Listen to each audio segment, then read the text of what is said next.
안녕하세요. 여러분의 피부의 보스 피알람 김홍석입니다. 자, 오늘은 여러분들 화장품들 쓰실 때 있잖아요. 함께 쓰는 좋은 성분에 대해서 이야기를 하고자 합니다. 방금 이렇게 이 두 가지 함께 또 사용하면 상당한 시너지 효과가 나타날 수 있죠.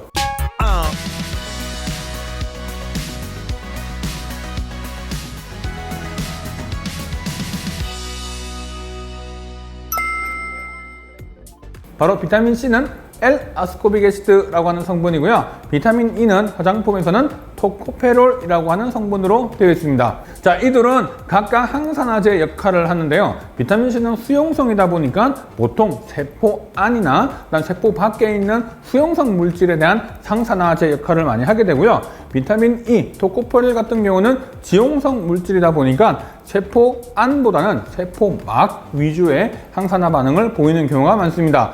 비타민C와 비타민 E를 함께 사용하면 더 좋은 이유가 뭐냐면 우리 몸에는 항산화 시스템이 정상적으로 존재를 하게 되는데 이왕이면 이렇게 이 항산화 시스템을 효율적으로 사용하면 상당히 좋잖아요. 자, 비타민C가 산화가 되고요. 다시 산화된 비타민C가 비타민C로 돌아가게 될 때는요, 바로 비타민 E가 이 부분을 도와주게 됩니다. 자, 이 비타민 E가 도와주면서 비타민 E가 또 스스로 또 산화가 되는 이러한 부분들이 같이 있게 됐고요. 또 비타민C는 글루타치온과 또 붙어서 이런 것들이 각각 리사이클링 시스템을 가지고 있습니다. 보통 우리가 화장품 내에 글루타티온이라고 하는 성분이 함께 들어가는데 아주 우리 몸에서는 강력한 항산화제이기도 하고요. 간에서 주로 또 해독작용을 해주는 성분이라고 보통 우리가 일반적으로 알려져 있기도 합니다만, 실제로 이 글루타티온을 화장품에 사용했을 때는 사실 이 글루타티온이 상당히 불안정한 너무 강력한 항산화 효과 때문에 내 스스로가 빠르게 다시 산화가 되어버려서 그 기능이 떨어지는 문제가 있어서 화장품에는 그 글루타티온의 양이 그렇게 많지 않고요. 보통 우리가 일반적으로 쓸 때는 비타민C와 비타민 E가 함께 들어가는 것을 사용하는 것이 좋습니다.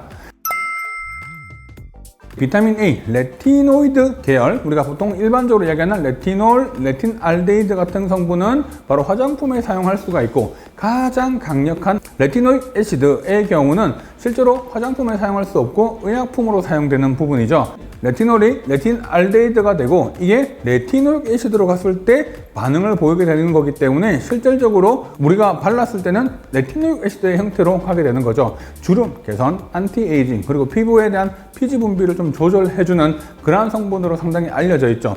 자, 그런데 아무래도 이 레티노이드 계열은 빛에 좀 약한 부분이 있고 공기에 산화가 쉽게 되는 성격을 좀 가지고 있다 보니까 실질적으로 보통은 낮에는 잘 사용을 하지 않는 부분이 있고요.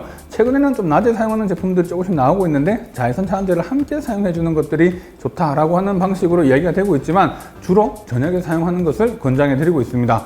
자, 비타민C 같은 경우는요, 항산화제 성분으로서 비타민C와 비타민 E를 저녁에 사용을 했을 때 상당히 효과가 분명히 있는 강력한 항산화제로서의 효과와 비타민 A의 기능을 동시에 가지고 가는 부분도 있지만 여기서 주의해야 될 부분이 하나 있습니다. 비타민C도 자극이 있을 수 있는 성분이고요. 비타민 A는 분명히 처음에 사용했을 때 상당히 피부가 민감해지거나 문제가 될 수 있는 여지가 높은 성분이다 보니까 동시에 사용하는 것은 좋지 않고요. 보통 비타민 A를 좀 충분히 사용을 하고 적응이 되고 난 뒤에 비타민C를 넣는 방법이 사실 가장 이상적이지 않나 생각합니다.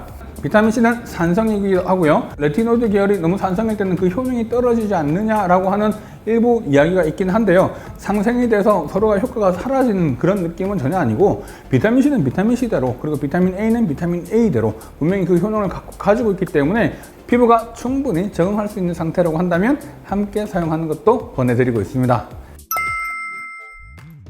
보습을 할 때 보통 우리가 수분이 부족하냐 유분이 부족하냐 이런 유수분 밸런스에 대한 이야기를 상당히 많이 하죠. 똑같은 화장품을 사용을 했을 때 어떤 사람들은 전혀 건조하지 않는 걸 느끼는 반면에 어떤 분들은 매우 건조해요, 저는 이걸 갖고 안 돼요 라고 생각하시는 분들도 분명히 있죠. 자, 그러다 보니까 너무 이 건조하다고 느끼고 불편하신 분들은 또 다른 제품들을 쓰고 더 빠르고 하는 이런 과정들을 반복하게 되는데, 제가 여기서 하나 팁을 말씀드리면 가장 좋은 조합 중에 하나가 바로 히알루론산과 스쿠알란, 이 두 가지를 저는 상당히 많이 추천해 드리고 있습니다. 자, 히알루론산 같은 경우는 수분을 끌어당겨주는 성분으로서 피부에 들어왔을 때 피부의 수분을 잘 유지하게끔 만들어주는 성분이기도 하거든요. 자, 그래서 보습력이 상당히 좋지만 히알루론산의 가장 큰 단점 중에 하나가 뭐냐면 너무 많은 함량을 썼을 때 약간 끈적거릴 수 있다는 부분과, 사실 이 히알루론산 그 자체가 수분이 증발돼서 날아가는 걸 잡아주기에는 사실 좀 부족한 부분이 있습니다. 자, 그래서 히알루론산을 사용하셨던 분들이 간혹 어떤 이야기를 하시냐면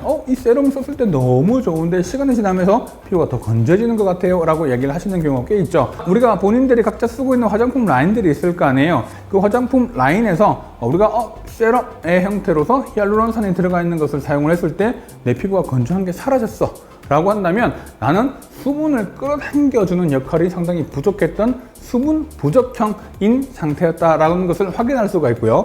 자, 그렇게 했음에도 불구하고 피부가 되게 건조해요 라고 이야기를 한다면 바로 수분은 잘 잡아줬지만 수분이 그 상태로 잘 유지될 수 없고 증발해서 날아가기 때문에 피부의 수분도가 떨어져 있는 상태다 라고 생각할 수 있죠. 즉 유분이 부족해져 있는 피부 상태라는 것을 확인하실 수가 있습니다. 두 가지 또 매번 찾는 게 힘드니까 이런 부분들을 동시에 해결하려면 히알루론산을 쓰고 그 다음에 마지막에 오일을 한두 방, 스쿠알란을 한두 방울 정도를 떨어뜨려주면 실질적으로 상당히 그 막이 형성되면서 피부가 상당히 좋아지는 경우를 많이 경험하게 됩니다. 자, 그래서 보통 제품을 사용할 때 기존에 사용하시고 있는 제품들을 그대로 쓰고 중간에 세럼이라든지 마지막에 오일 단계를 하나 더 추가함으로 인해서 피부가 늘 당기신다는 분, 너무 건조하다고 하시는 분들이 이 방법을 쓰시는 게 좋습니다.